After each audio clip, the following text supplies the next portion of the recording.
mendapatkan dukungan dari negara-negara di Timur Tengah seperti Libya, Suriah, Yaman, dan Selatan. Kemudian, pada tahun 1982, perang antara Irak dan Iran mengalami kebuntuan. Kedua belah pihak saling menggagalkan serangan antara satu dengan yang lainnya di wilayah perbatasan.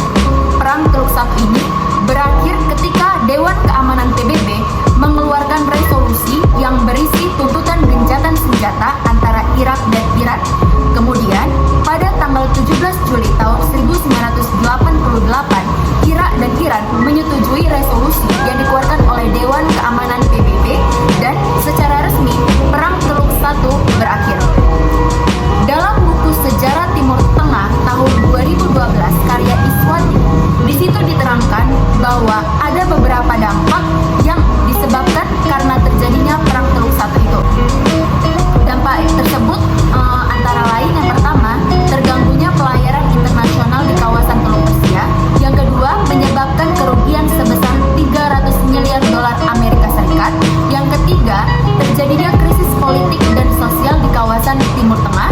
Dan yang terakhir, menyebabkan fluktuasi harga minyak dunia.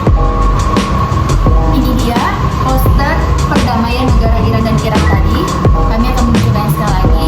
Di sini terdapat bendera negara Iran dan bendera negara Irak. Di tengahnya terdapat lambang kedamaiannya, warna hijau dan warna biru ini menunjukkan kedamaian. Dan di sini terdapat kertas.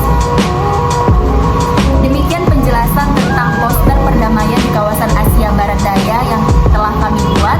Mohon maaf apabila terdapat kesalahan. Semoga video ini bisa bermanfaat buat kita semua.